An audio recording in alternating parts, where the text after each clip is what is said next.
Hey everyone, welcome to another finals edition of AGT Time. Cody Patterson here along with Jay Bach, and the finals edition. the finale. We're done with champions. The finale of the final champions finale is here. Yeah, it's the finale of finales, right? It's real, man. It happened. We made it through all 7 weeks. Man, that was a rough going. All 7 weeks. Yeah, boy, I'm gonna have to wipe the sweat off my brow. Well, just kind of right off the bat, what'd you think of this season or the finals? Kind of your overall thought of this. The season on the whole, man, any America's Got Talent is good America's Got Talent. I always enjoy tuning into the show. I really love seeing new, interesting acts. I love the show, and sometimes I can be a little bit critical about, the production of this, or, I hate it when they do that, or I don't like this about it, or what's going on with these super fans, or, whatever, grumpiness might come out of my mouth. It's all originating from a place of love, because I want the best show to be presented. But any America's Got Talent is good America's Got Talent. I thoroughly enjoyed watching this season. I've thoroughly enjoyed paying extra close attention as a podcaster about it. I'm watching it in a different way than I ever have, and boy, we're having a wonderful time. So I'd say this season specifically, I really enjoyed this. I don't know that it was better than a normal season. In some ways, I did kind of appreciate that it was just 7 weeks. I appreciated the brevity. It wasn't, an hour of performances and an hour of reveals every week, and the many, many hours that come out of a summer season. So I appreciate the brevity. I really liked being reminded of some of the earlier acts that were voted out those first 5 weeks that we hadn't seen for a long, long time. Boy, all in all, it was wonderful. It was wonderful. Each week you've kind of given us your grade of the performances. How would you rate this season as a whole? Oh, the season as a whole. Let's see. I could dock some points for some of the, I don't want to say, the production. We didn't really know what was going on with the production, right? We don't know who these 50 super fans are.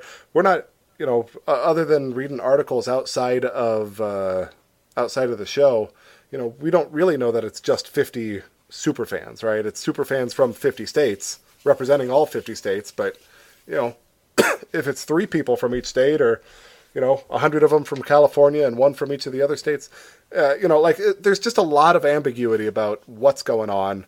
I'm a little disappointed with the just the presentation of the wild cards. I'd really love at the beginning of the season for them to say, and after all 50 acts, we're going to select 2 more wild cards, or just something, so it doesn't feel so ambiguous. Is that the right word? Ambiguous. With so much ambiguity. There we go. Yeah. So anyhow, there's a few critiques that I would have. Generally, I thought the acts were very on point. I thought that the production level was there. It didn't feel like those early seasons where it kind of felt like they were shooting in somebody's backyard or in a garage somewhere. Like, this was a real, honest to goodness production. Boy, I don't know. Any AGT is good AGT. I'm going to give it an A- on the season. Okay. That's probably where I would be. I loved seeing these acts coming back. These are some of the best that we've seen of AGT in the past 13 seasons. We didn't have the wackiness. We didn't have the craziness, the unknown. We knew what we were going to see. except for maybe the internationals we weren't too familiar with, but we knew we were going to see good stuff. Right. And that's what we were excited about. Once we actually got into it and we understood how the judging was going to happen and the voting and the eliminations, that was all unknown beforehand. But from week to week after watching it, I think that piece still needs a little work. Right, the ambiguity, the unknown, the black box of the voting, who is voting, how are they voting, what's the criteria, and we've talked about this the last several weeks. We want some more transparency on this. But as far as watching the performances, I think I loved watching most of it. There were a few that didn't really pique my interest too much. But we knew we were getting the cream of the crop when it came to the Got Talent franchise, I should say. Yeah, it was the entire Got Talent franchise that we were really getting the best of. So that was great. We heard Simon throw shade a few times, or potentially throwing shade anyhow, and saying, we're proud of your bravery for coming back. Maybe there was other acts that refused him, that he chalks up to not being brave. He even mentioned once or twice that there were acts that chose not to come back. Right. So I don't know if he's just trying to prepare for some future season of Champions, or kind of, shaming people into wanting to come back for this, or what exactly it is. I don't know, but yeah, what's the likelihood we see something like this again in the next 5 or 6 years? I'd say very high. Okay. Would it be next year? I don't know. I would be maybe a little surprised if they tried to roll out a second champion season. Yeah, and are they going to bring Darcy Lynn and Susan Boyle and are they going to bring all those type of performances back? Yeah, if you're going to bring 50 acts back every year, you're going to run your well pretty dry pretty quick. So I'd be a little inclined to say they're not going to do it next year, but maybe in 2 or 3 years. Or it'd be interesting to say, hey, we've got the champions from every Got Talent franchise of 2019 right here. We've got Britons, we've got Ukraine, we've got Spain, we've got, what else do we have? Australia, Denmark, Holland. Right. So, it'd be kind of fun to see all of those countries. Germany was as well. Belgium, right? Let's bring every champion from every Got Talent franchise together for, and just make it an exhibition show. It doesn't have to be a tournament. We don't have to crown a winner. I would definitely tune into that. Yeah, I would tune into that. I don't know if I'd want it as one episode. I think that'd cram a lot in, but if you spread it across a few weeks and gave us a little mid-season taste of America's Got Talent, I would enjoy that as well. Yeah. So, no, that's all good. I'm generally very happy with this. There's always things that can be improved, and I think that they are always trying to improve. I don't think they're just happy to be mediocre. So. No, I think Simon's always looking to, step up the game of what he's to before. And I think each season he's kind of done a little bit better than he's done in seasons past. So, yeah.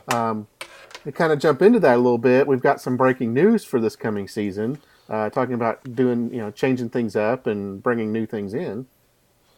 Right. We've got 2 judges leaving and 2 judges coming on.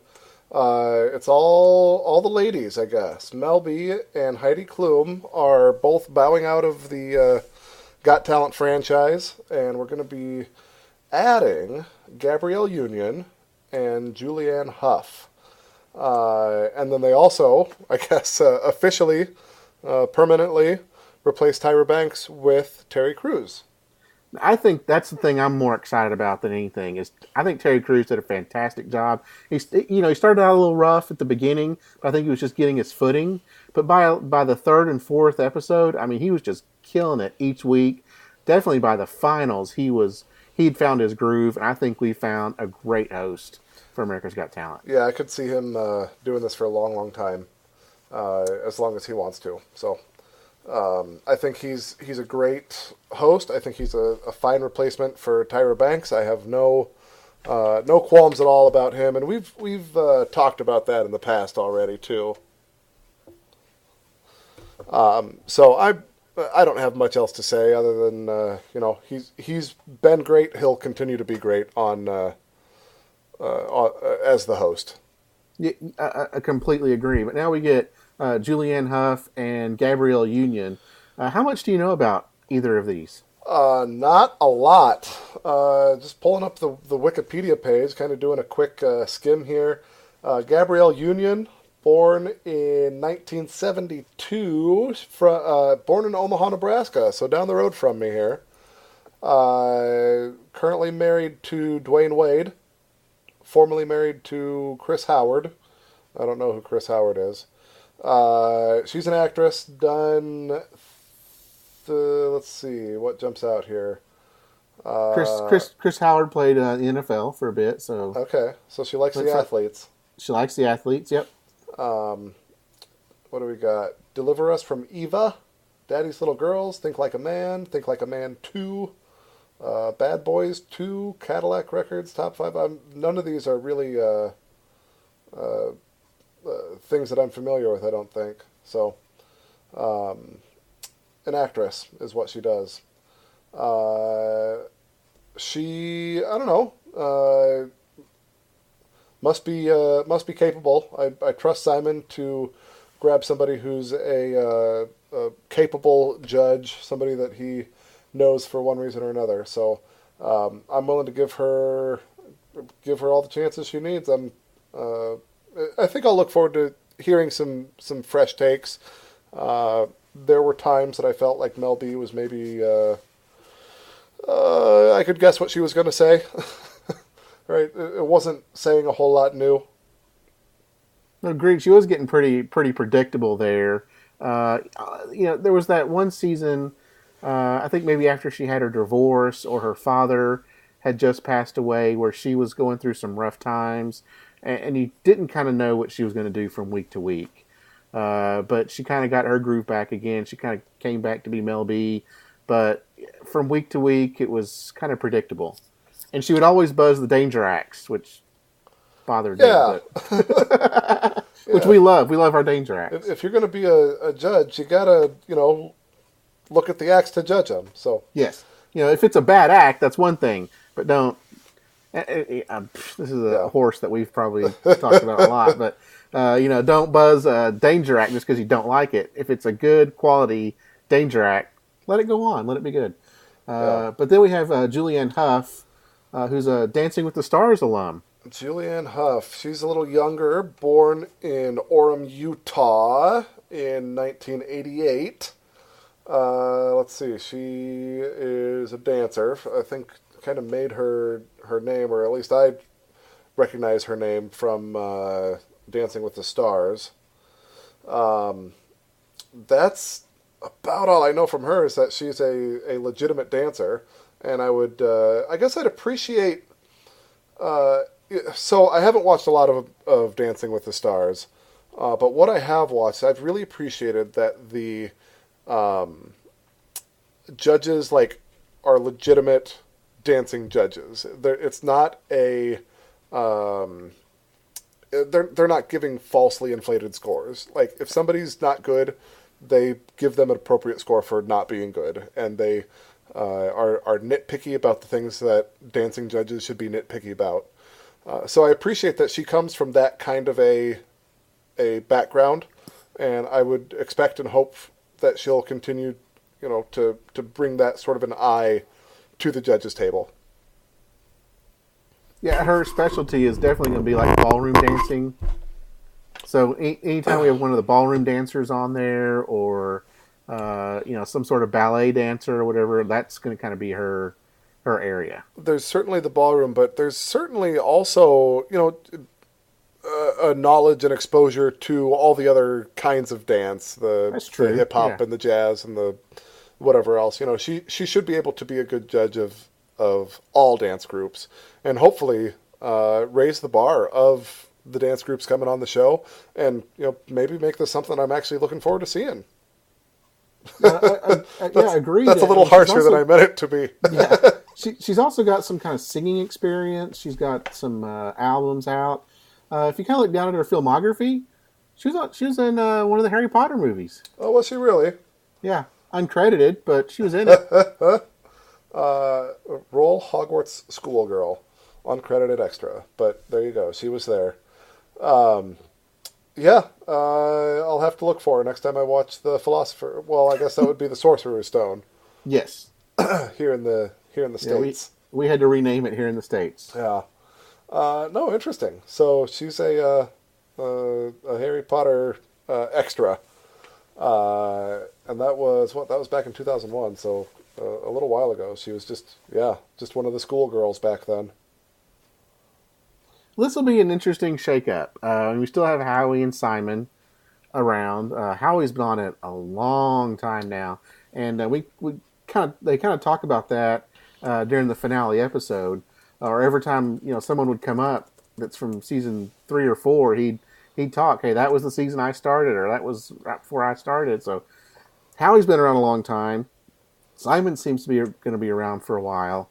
So this will be a nice little shakeup. It's kind of nice just to stir it a little bit, bring in some fresh opinions. Yeah, let's see. David Hasselhoff was on the first 4 seasons, and Howie Mandel's been on from 5 through 14, it looks like now. So that's a long stretch of Howie Mandel. Yeah, and the only other thing he has going on right now, they just redid Deal or No Deal on CNBC. Okay. So he's got that. I think he still has his stand-up that he's doing, but I'm not sure of what else he's kind of doing right now. Yeah, I don't know either. I guess I have no qualms with Howie Mandel. If I'm going to be nitpicky, I'd say that sometimes I get tired of his. You need to go vote. You need to vote. See how America votes. That's right. We're going to do right. the vote. America, you need to vote. But I think he generally does a good job of judging. He has a good sense of what's good and what's not, and I tend to like his takes. So I've always been a Howie fan. I've been a Howie fan for a really long time. So every season that he's on, I'll enjoy it. Yeah, no problem with him. And then Simon, of course, is back. Which he's really only been on for 4 seasons now. Something with America's Got Talent. I think this will be his 4th season. So yeah, this will be his 4th. So you think of him as this long-standing judge, but I think that's just because of our long-standing exposure to him in all his other talent competitions. Well, yeah, he did American Idol for so long. Yeah, and then stepped away from that. And I guess he did Britain's Got Talent, and then he decided to come back over here and. Was it replace Piers? Is that who was before him? The Wikipedia page technically has him replacing Howard Stern. Oh, that's right. It was Piers, then Howard Stern, and then him. Yep, that's right. So, sticking with the 4-judge format, which is a little different than the 3-judge format, but I'm okay with that. I mean, and they talked a little bit about the 4-judge thing here in this in the finale episode. I can give or take. I'd really like to kind of have an odd number because it makes it easier on the judges' picks at the end of the live shows. But I think it's fine. Yeah. 3 judges. I think there's something about the this judge gave him a thumbs up, that judge gave him a thumbs down. What's the 3rd judge say? Yeah. So many of these, it's like. We've given you 3 thumbs up. It doesn't matter what the 4th person says. There's no tension. There's no whatever. So, in the old format, wasn't it 2 out of the 3 had to say yes? Yeah. Okay. And format in general has changed. It's morphed over the years from. Vegas rounds and judges' picks, and I remember them, with all these pictures, and we're going to move this person in, we'll have to move that person out. We don't want too many of these, so we're going to shuffle this over here. And, like the judges sort of choosing who might go through at sort of one big cut point or whatever. So, they don't seem to do that, or at least they don't televise that portion of it. So, as the show morphs, again, they're always trying to get better. Sometimes you might, your arrow might miss, and maybe it'll catch a jugular, but most of the time it won't. As long as you're trying, right? Yeah, that's right. Well, right before we get into talking about the actual finale itself, because we got us a champion to talk about. We do. I'd kind of like to give out our contact information real quick. Yeah, let's jump into that. So you can reach us on Facebook, AGT Cast. You can reach us on Twitter, AGT Time. Jay and I are both on Twitter individually. I'm on there at Cody L. Patterson. And I'm on there at One Man Bander. And we also have an email address if you want to reach out to us. That'd be agtcast@gmail.com. So we'd love to hear from you about how you thought this season went, what you think of the change up in the judges, maybe anything that, something, whatever's going to happen in season 14, whatever you want to talk about that has to do with America's Got Talent. We'd love for you to hit us up. Yeah, we'd also like to hear from anybody who was at the Champions. I don't know if you had some non-disclosures that you didn't have an ability to talk with us or anything, but we really would love to chat with anybody who's got some exposure to this most recent season. And then if there's some things that you'd like us to talk about in the off season, we're going to have we're going to need some ideas. So hit us up. Let us know what you think would be good topics of conversation. Yeah, we got a long break here between the end of February till the end of June, so we kind of like some topics of conversation that we could talk about. We'd also like, rate, review iTunes. We're also on like Spotify now. We're on iHeartRadio. Man, we're all over the place now. So pretty much any of your like podcast places you can catch us. Yeah, we're kind of a big deal, guys. So you just have to make the rest of the world know it. That's right. So we're out there. Let your friends know. We're gonna have a break till June, but if they want to go back and listen to the season again or old seasons or whatever, they're all out there. And then when we get ready to start 14, we'll be ready to go, and you'll have us already in your subscribe feed. Yeah, and we may do some off-season podcasts just to stay top of mind. I don't know. Again, we don't know what necessarily we'll do if we review some old acts or some old seasons, or maybe look at some America's Got Talent adjacent media. Yeah, we've got the greatest, the world's greatest. There's stuff other, like that other out talent. there. Yeah. I was thinking about the Pudsey movie. Pudsey movie. That's right. So I think Sarah and Hero are getting ready to do a movie too. So. Oh, are they really? Yeah, I think they talked about that. I think in their package that Hero signed a contract to do a movie. So I don't specifically remember that. Oh my gosh. So yeah, there's things that we can do, but we do want it to be good content. So let us know what you'd like to hear. Let us know what you don't want to hear. We're happy to try and make the best that we can for you guys. That's right. But we got us a champion, Jay. We do. What do you think? I'm okay with it. I'm pleased. Okay. Should we just go ahead and jump right to our champion here? Jump right into it. Yeah. So our champion. I know you're excited. I know you're excited about this for one reason. Well, you know what? I'll say our top 5 were Christina Ramos, Darcy Lynn Farmer, Preacher Lawson, Ksenia Simonova, and Shin Lim. And before we go any further, I just want to say I was stoked about this top 5. I was so excited about this top 5. Yeah. How many singers do we have in the top 5? One singer. And not a traditional singer either. No, we didn't have Angelica Hale. We didn't have Paul Potts. We didn't have Susan Boyle. We didn't have any of those. I mean, those are fantastic, fantastic singers. Yeah. But we got what we wanted, Jay. Yeah. Of those, what do we have? 8 of the 10 initial that were through were singers. Then they six of the 10. 6 of the 10. 6 of the 10. Yeah. Right, right. And then they circled back and added a couple more variety acts, or I guess it was John Dorenbos and Darcy Lynn Farmer as the wild cards. So that balanced it out a little bit, but at one point it was like, this is all singers going through. Yeah. And again, I don't know how they set it up. I don't know how the voting worked, but I wonder if the singers just sort of cannibalized themselves, and it left variety acts with a relatively higher number of votes, or if whatever, if the variety acts were just that much better, or what. But I was really, really pleased to see that our top 5 were a comedian, a singer, a sand artist, a ventriloquist, and a magician. Like, we've got variety. Thank goodness. Absolutely. You couldn't get more variety than that. Yeah. And again, our singer was not just a standard singer. She was the opera/rock singer. She brings something, it's that singer plus, right? What do you have for me?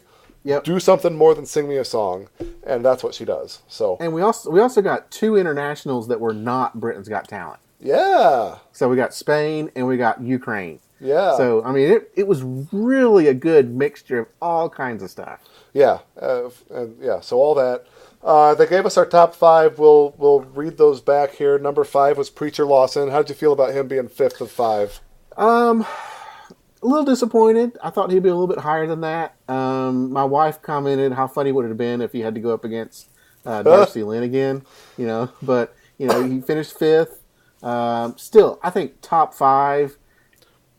All these acts are fantastic. To be in the top 10 or top 12 is great. To even be in the top 5 of all these acts is fantastic.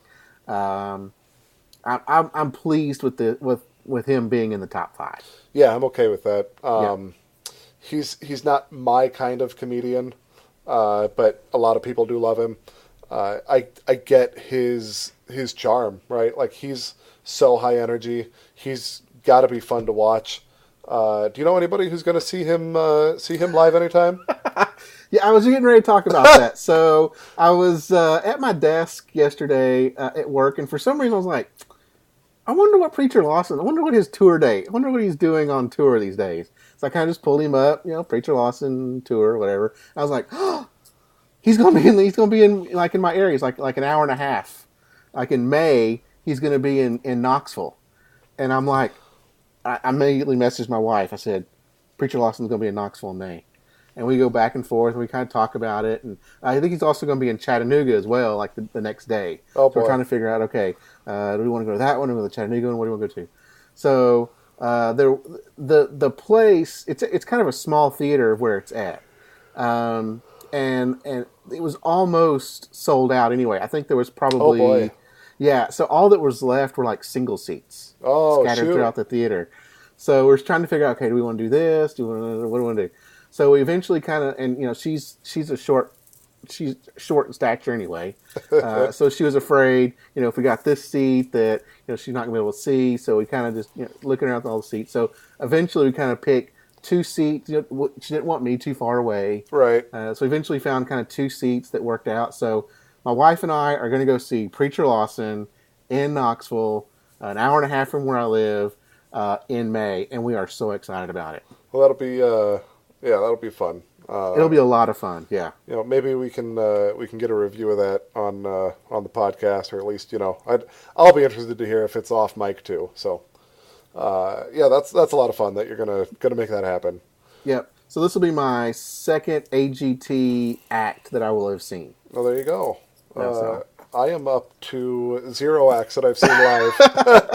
So what would be the closest thing for you? What, like Des Moines? I'm outside of Des Moines here, and I do seem to recall, some number of years ago, like the, America's Got Talent tour came through after the season.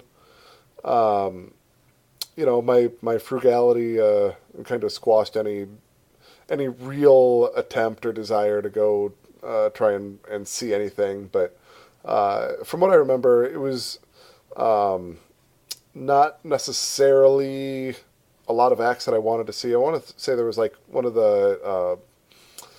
those crews that was like on BMX bikes and did a bunch of stunts, and like I just wasn't really all that interested. You know what? I did see. Boy, it's going to escape me. There was a family that did motorcycles in the Wheel of Death. Yes. They came to the Iowa State Fair one year, Okay. and I did see them. I didn't make any effort to engage with them. And boy, I didn't watch season 1, but there was a one-man band on season 1 Okay. named Bandaloni, who also plays the Iowa State Fair. And funny story about him, when I was building my one-man band, I was looking at whatever I could find online for, sort of ideas on how to put these things together. And his rig, I sort of built mine kind of focused around it, right? So I had built my one-man band based on his one-man band. I sort of knew who he was. I'd seen some of his stuff, kind of looked real close at how his thing went together. Anyhow, one year, his first year at the Iowa State Fair, my wife said, "Oh, hey, there's going to be a one-man band at the state fair." I said, "Oh yeah, who?" She says, "Bandaloni," and I said, "Bandaloni?" It's like, you're kidding me, right? Because nobody knows who he is, right? Like, he's not, like, nobody should know who he is. But I do. So I have had just sort of a conversation with him in passing and told him that, he was part of the inspiration for my one-man band. And he was technically an act on America's Got Talent, even though I never saw him on America's Got Talent. Okay. Well, maybe we can find a way for you to see him and see what his act was like at some point. Well, no, I have seen him perform now live at the State Fair. He's been back, I think, every year for the last 4 or 5 years now, and he's very generous. He does a pretty good show. He's technically far better than anything I'll ever be in a one-man band. So that's that. Well, there you go. That sounds it's real exciting. So, all right, we're just kind of wandering all over the place here with this conversation. That's perfectly fine. There's not a whole lot going on here. So, fifth place was Preacher Lawson. Yes. Fourth place. Yeah. Are we ready for that? Yeah. Go ahead. Okay. Yep. Fourth place was Christina Ramos. That's our Spain's Got Talent opera / rock singer. I'm really, really pleased with her in fourth place. If I were going to put any, quote unquote singer up there, she's one that I would want, in that top tier. I felt like she, was continually trending up in my observations of her. Let's see, I had her at where do I have her preseason? Preseason, I had a D+. I wasn't totally impressed. First performance, I gave her a B-. Second performance, I gave her a B+. So, she was definitely one of the better singers, I thought. I was really, really impressed with her. Yeah, and to get into the top 5, she was against 2 other singers, so Brian Justin Crumb and Ketchy. Yeah. So I thought this was a real big upset.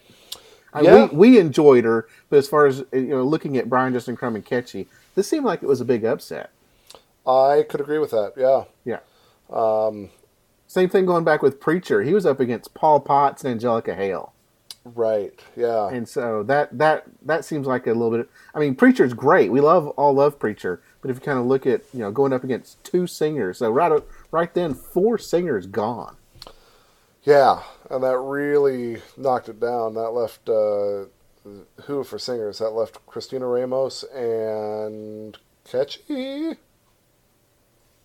Well, the first group was Brian Justin Crumb, Ketchy, and Christina Ramos, so she Yeah. got picked first. Then we had Darcy Lynn, Susan Boyle, and John Dornbos. So Susan Boyle was gone, Right. and then Preacher beat out Paul Potts and Angelica Hale. Angelica Hale. Yep. Yeah, And then no singers in that final group of Yeah. 3. So that's right. yeah. So Christina Ramos, she definitely exceeded my expectations from what I saw preseason. I thought she was a very good act. I didn't think she could or should win, but I was very fine with her in that 4th place spot. I agree. I think 4th is a very, very good spot. I think her world is getting ready to get turned upside down. Her life's getting ready to change from all the exposure that she received from being on this show. Yeah, yeah. Now it's worth pointing out here at this point in the show, we narrowed it down to 3, and all 3 of them were in my draft. So you were pretty well set. I had numbers 1, 2, and 3. A champion was named. Indeed. Yes, and one of them was a wild card. Yeah, and we can talk a little bit about her being a wild card and doing so well, but it makes me wonder what, how can you not win your night but still come in so high on the season? But yeah, I'm okay with it. So what about our 3rd spot? 3rd spot went to Ksenia Simonova, our sand artist from Ukraine. She, was a totally unique act, right? We've only seen one other sand artist or one other person do anything really similar to this. She is a storyteller. She uses this medium. I was just pondering again this week this idea of her, doing an extended show along with an orchestra or with a band, or with a something like that. Something they do in Des Moines here is they'll play a Harry Potter movie, and the Des Moines Symphony will play the score along with it. Oh, that's fantastic! So you get the live music with that big screen up above them. And that sort of a thing where you could do some orchestral piece, whatever it is. There's a famous piece. Boy, I don't know. There's 1,000. Like Vivaldi's Four Seasons, I think I mentioned last time. Or what is it called? T-Rex. Shoot. I'm not going to come up with it. It's a piece that we played in college band about T-Rex and goes to Vegas. T-Rex goes to Vegas. Godzilla eats Las Vegas is the name of it. Okay. And it's like this 15, 20-minute piece that is sort of the story, and you can read the story along with it of Godzilla going into Vegas, and he encounters this army of Elvises, and there's all these things, these Vegas-y things that happen, right? And like seeing her do that story along with that piece through this medium would be really, really fun. That sort of thing. I can imagine a world where that is. So all that to say, she very much deserved 3rd place. I'm very happy with her as 3rd place. I could see her as high as 2nd. It'd be a stretch for me to see her winning with this act, but boy, I don't think that I'd complain if she did. Agreed. And one thing she's done, the AGT Twitter and some of the other acts on their Twitter page, she's been doing like a little sand kind of picture of the act. So she'd have like a picture of Preacher and then a picture of Darcy Lynn. Maybe go out and look at some of those. Some of them are just fantastic. And we haven't really talked about the rest of the show, but one of the acts that performed that during the night was they had the Voices of Hope Children's Choir perform with Tokyo Myers. Right. And I was thinking, if Tokyo Myers had done that performance for his final, then I think that would have elevated him into the top 5. Boy, yeah. because I think it really showed off his stuff.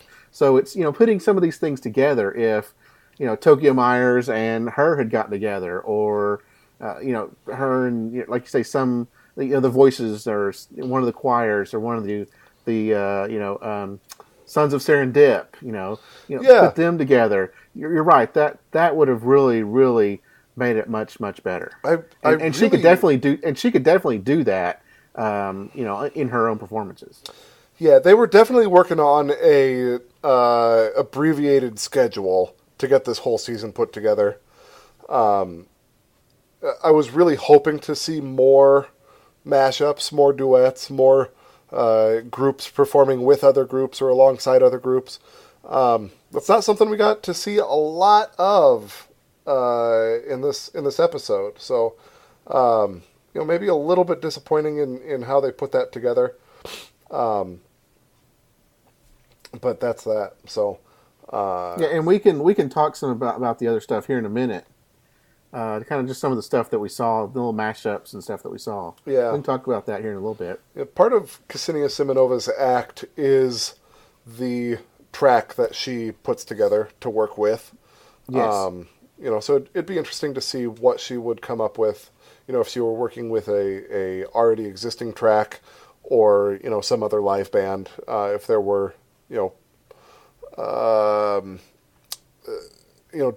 different concessions you'd have to make to make that work, or what. But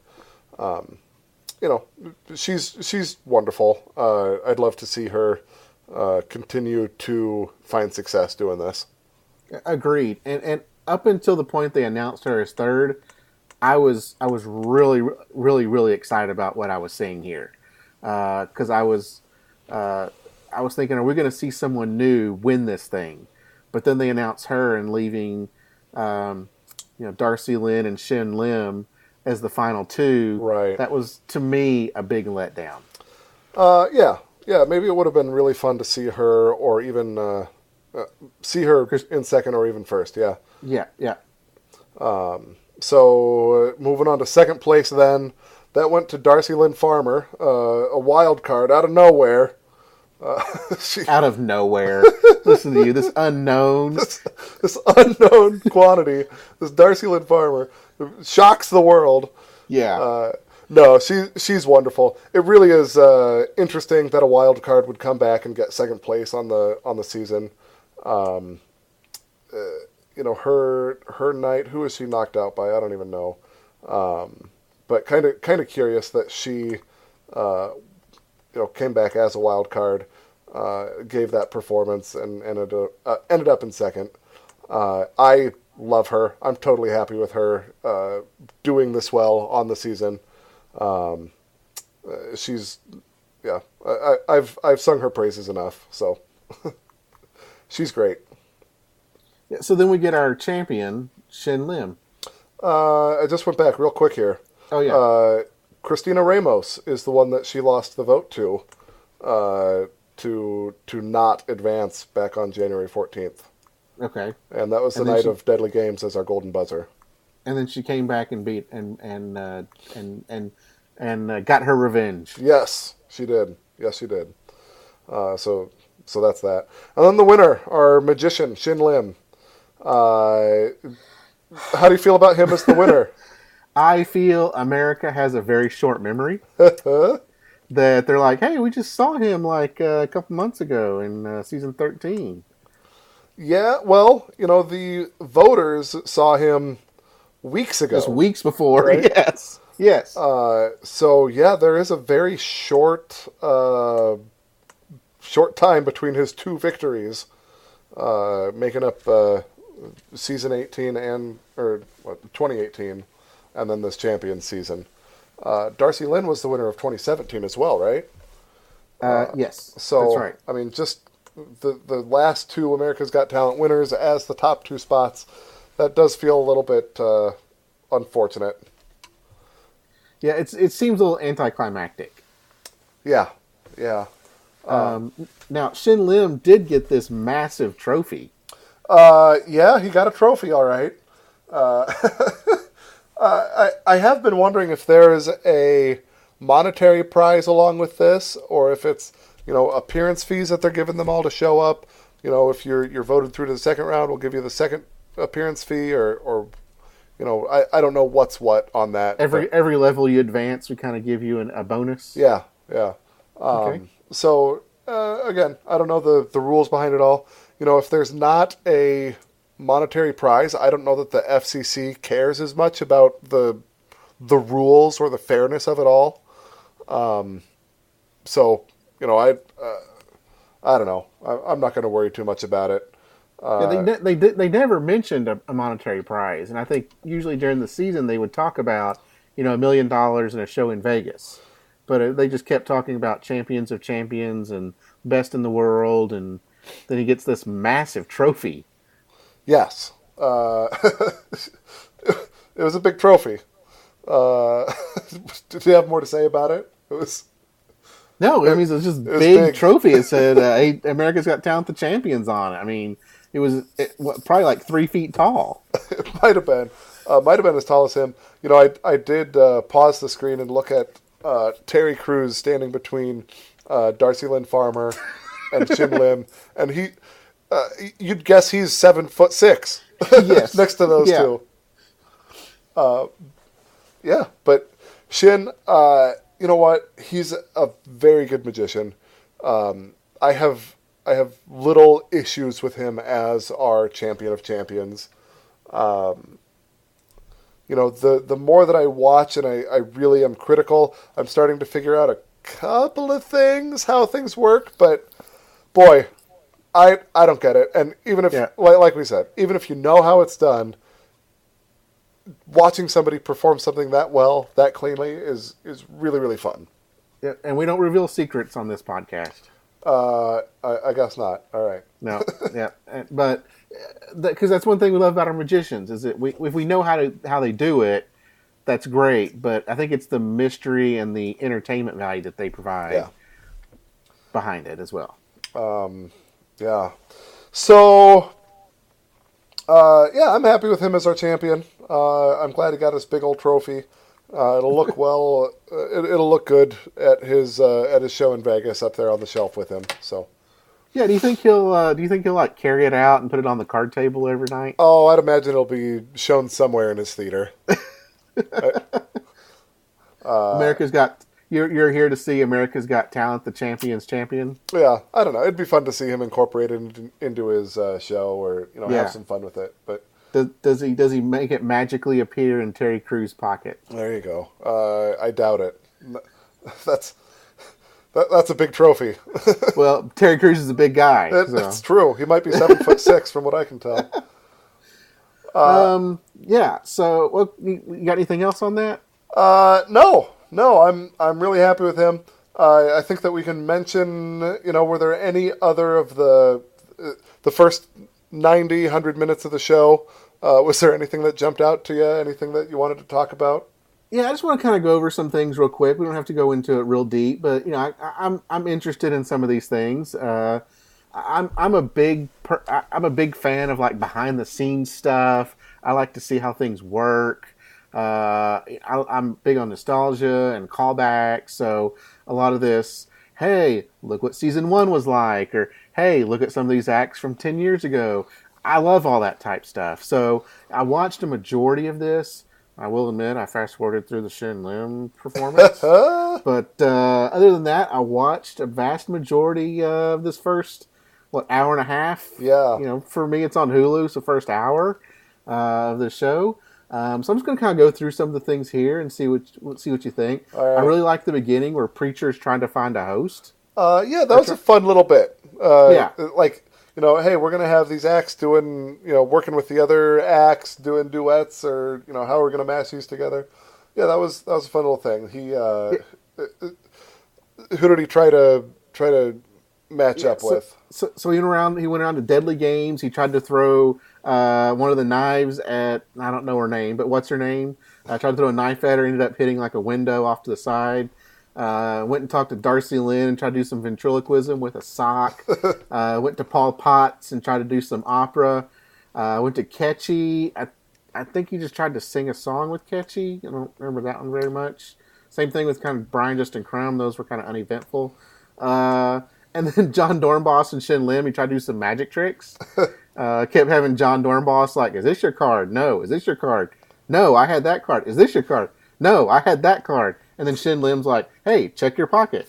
There was John Dornboss's card. So that was kind of fun to see. I mean, it's Preacher, so, he really got into it. Then we had the Voice of Hope Children's Choir with Tokyo Myers, which you talked a little bit about earlier, which I actually enjoyed this. I wasn't a big fan of Tokyo Myers. I didn't think his finals performance was very good, but I liked this because it really showed the breadth of his talent. Yeah, I thought that he did really well. Voices of Hope Children's Choir, they always look so good on stage. They are a unique group. I was fine with them being eliminated when they were. They could have gone a little bit earlier maybe, but yeah. It's fun to throw back to them, and I think them performing alongside Tokyo Myers was just fine. Yes, I thought the two of them together was really great. Their director's a lot of fun, and then he would beat drums. He played his piano. He had a drum machine. I mean, he did all kinds of things, which I think if he'd done more of this in his finals, he would have done a lot better. I didn't recognize the song they sang. I tried to find out what it was. Did you happen to know the song they sang? Or did you even pay attention? I didn't recognize it. I think I Googled it up and saw that it was a rapper or somebody that I wasn't familiar with. And okay, you found more about it than I did. I couldn't find anything about the song. I didn't dive any further into it than that. Then we had a little fun game of can you name all 5 AGT hosts? Yeah. Which is kind of a fun game. Actually, my wife walked through the room at this point in the episode and said, "Ooh, I wonder if I can do that." And okay. She is not nearly the fan that I am, and she was able to. She got 4, right? She got Terry Crews, Tyra Banks, Nick Cannon, and Jerry Springer. I said, "Yeah." Yeah. And then she was racking her brain, and said, "Old or young?" And I said, "Old." Said, male or female? Male. That's not Regis Philbin, is it? so she I think technically got them all. Yeah, then she got more than my wife did. She only got 3. Okay. She got Terry and Tyra and Nick.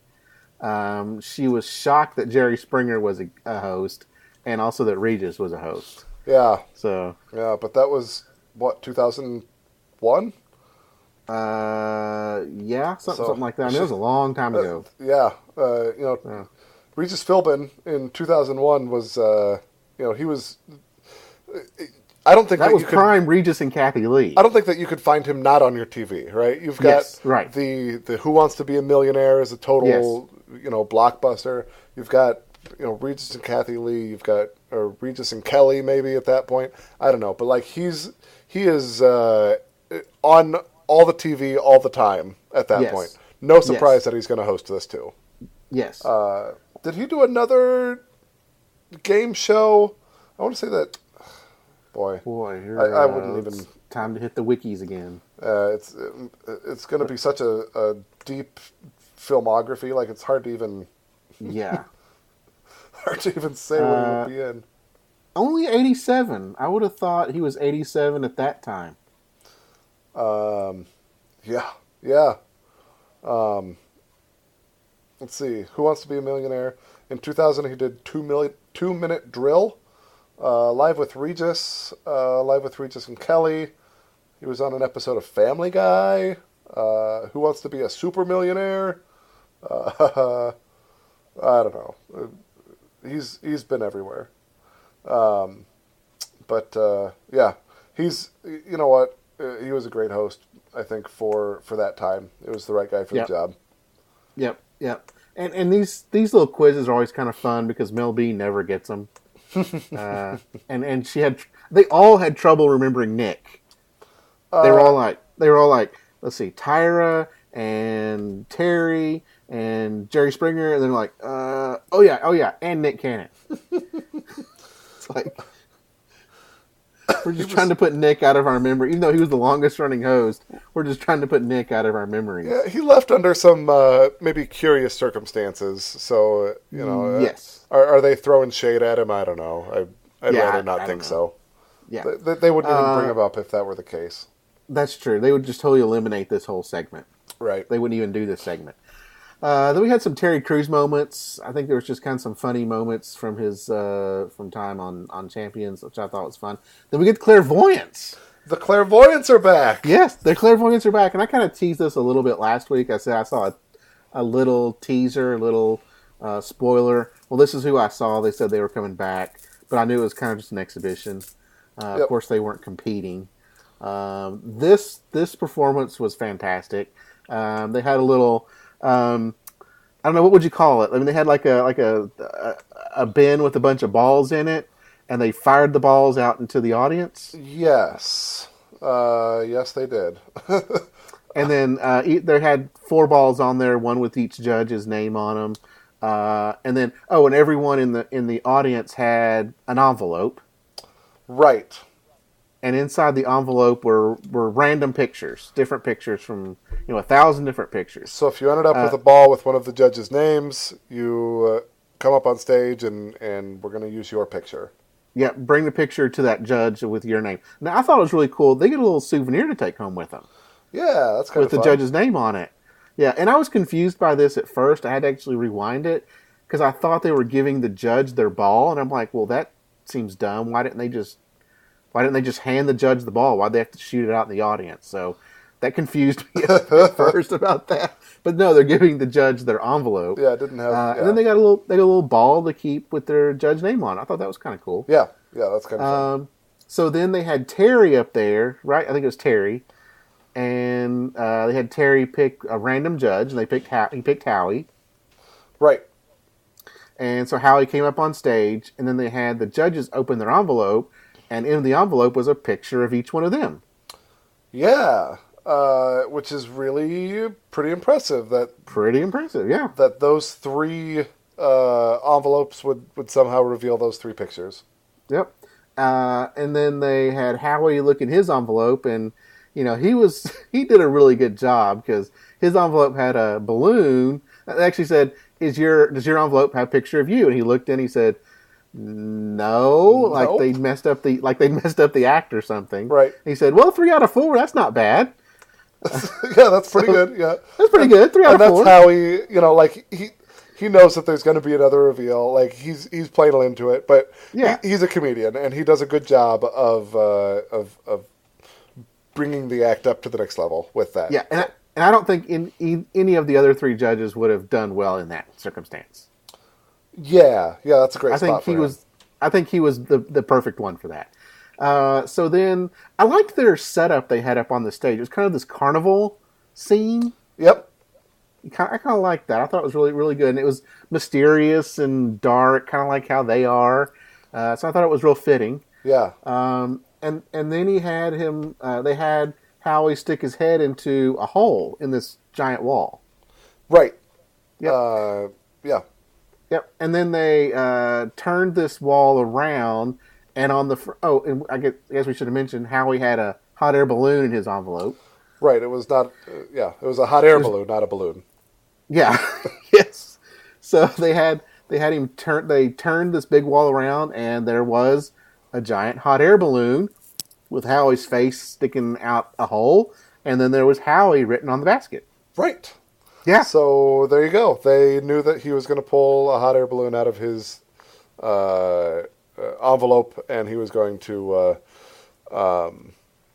be the one to do that. So, all the things that appear to be out of their control, they still were able to bring that all together somehow, some way. So, good on them. Yep. They don't disappoint. I thought they were fantastic again. Yep. They're a fun act. Fun to see them back in an exhibition sense here. Absolutely. Then we get a real quick thing that the Got Talent franchise is in the Guinness Book of World Records for the most successful reality show, which I'm really not sure what that means.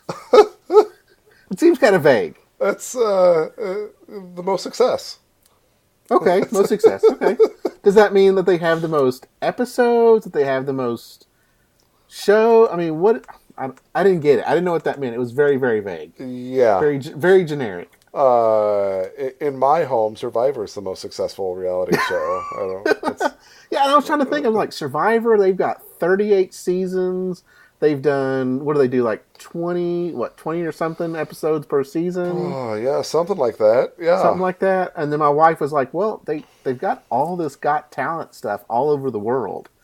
And I'm like, I guess, but I don't know what does that record mean? Yeah, So, I don't know. Then we got a quick season 1 flashback, which I thought was really cool. Again, I love my flashbacks and my nostalgia. So you got to see a little bit of that, a little bit of Hasselhoff and Brandy and Pierce. Yeah, fun to see those old faces on the screen again. Then we find out that Heidi got, kind of the behind the scenes of how Heidi got on the show. Yeah, so that was kind of fun to hear that story. She talks a little bit about, she saw that they had brought Mel B on, and it's like, well, shucks, I missed my opportunity. And then they circle back and give her the, no, we want you too. So, yeah, they mentioned they're going to go with 4 judges. They call her 2 weeks before they start filming. Yeah. So it's a good thing she didn't have Project Runway or something like that going on. Indeed. Good for her. Then we get a real quick, and I didn't time this because it's an exhibition. We got a real quick performance by Jackie Evancho. Yeah. She did West Side Story. Yeah, somewhere. That's somewhere. Yep. Yeah. And she was, you know what? She impressed. I think that was a really nice song for her to do. Again, sort of an exhibition thing. There's no stress, no pressure. Just a nice little act of her doing her thing.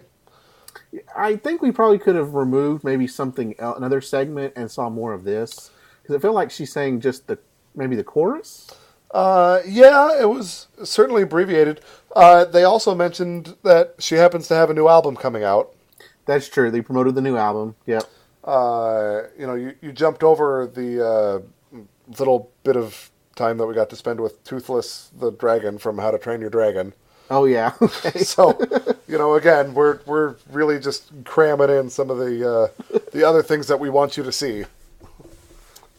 After that, we got a real quick thing of which AGT alumni are the youngest to go platinum. Yeah. It's got to be Susan Boyle, right? That was... Mel B was confused what an alumni is? Yes. Howie said she didn't know what alumni was. What's alumni mean? You would be a Spice Girls alumni. So let's just leave it at that. Yeah, boy. So the youngest to go platinum is Jackie Evancho, who we just saw. So really weird, placing of that question. I was I think it was more to show that Mel B didn't know who an alumni was. Yeah, I think that maybe they could have put that segment before Jackie Evancho instead of after. Yeah, that'd probably be a better placement because then it would have led right into the Jackie Evancho thing. Right. So. Then we find out that Simon likes wacky, and who doesn't like wacky? I mean, we like wacky. Yeah, got to kind of see things go wrong, or some maybe more of the exciting moments from AGT past. So kind of a fun little montage there. Yep. Also, same with Danger Axe. He says he likes Danger Axe. Yep. Yeah, it was a fun little montage there. Yeah. Then we got Brian Justin Crumb, Christina Ramos, and Deadly Games performing together. Yeah, so that's the mashups that we're looking for, right? Yeah. We did skip over Cirque du Soleil, which is... Oh, yeah, I fast-forwarded through Cirque du Soleil because they're not an AGT performer. Right. So. Well, yeah, they did their thing, so enough about that. Brian Justin Crumb, Christina Ramos, Deadly Games, doing an act together. This is classic America's Got Talent, showing crowd reaction shots and judges' reaction shots and zooming in on faces and seeing Christina Ramos up close and slow motion and cutting to commercials and all the stuff that just frustrates the heck out of me. But it's an exhibition. But it's an exhibition, so what do I care? Yes. Yeah. I don't even get to see the act. I thought this was fun. I thought it was fun seeing the three of them on stage together. Yeah, Brian Justin Crumb and Christina Ramos were on these platforms that were like hydraulic 10 lifted, feet in the air, way up in the air. You could see that they were kind of strapped down to them for safety reasons. That was kind of fun. It ended up bringing them down during their performance. It was "The Show Must Go On" by Queen. And, okay, I didn't catch the song. Okay, there was fire, and there were whips and knives, and all the fun stuff, and reaction shots, and a lot of camera angles, and spinning and reaction shots. Hey, the producers got to get this out of their system. They're not going to be able to do this for a few months. Oh, all right, fine. And then we had an emoji game. They've done this emoji game before. What do you think of the emoji game? It's kind of fun. Yeah. Did you get a lot of them? I used the pausing function on my remote to be able to to work them out before I heard the judges, start to work it out. I figured each of them out before, in a number of seconds. Some of them took a little bit longer than others, but it's a fun little game. I'd enjoy putting together that game as much as figuring out the puzzles. Yeah. Things like Prince Poppycock, and one of them was Melanie Brown, or Melanie B. Yep. And I don't remember her ever being called Melanie B. Usually it's Mel B or Melanie Brown. Right. So. You got what you got, and yeah, I guess so. Figure it out. You're right. The emoji game, it's a little fun. It's a little fun to play. My wife gets frustrated because I always get them before she does. She's like, "Give me a chance to figure it out. Go faster." And if you got 2 hours of TV show to fill, let's throw an emoji game in there. I'm all right. That's with right. it. Then of course Terry Crews got to give a good Brooklyn Nine-Nine plug. Yeah. Co-star from Brooklyn Nine-Nine did the act with Shin Lim. Yeah, I fast forwarded through this too. All right, Shin Lim does some magic tricks. Creates some smoke, does all that stuff. Yeah, does his thing. Cards show up where you didn't expect them. Now the next thing was really fun. Darcy with Rolf from the Muppets. Yeah. So puppeteering is ventriloquist adjacent at least. Rolf the dog from the Muppets. I thought that Rolf was funny, and it was fun to see him, interacting with a live person and not like a scripted performance. I thought what they do. I Can't Smile Without You by Barry Manilow, and I guess Darcy Lynn's puppet was Edna, her kind of grandma character. Singing to Simon, her one true love. And, again, like Darcy Lynn sort of embodying this grandma character who's in love with Simon Cowell. Like, this young girl that works on that level. I just love it. She's great. And Rolf is great too. And I don't remember seeing Muppets on here before. I don't recall that either. And I'm a Muppets fan. I tend to perk up when I see him on screen. And I was hoping they would actually sing like Rolf's song from the Muppet movie. I don't know if you remember that. I hope that something's better coming along, like where he's playing it in the bar when Kermit comes in and big fight breaks out, right?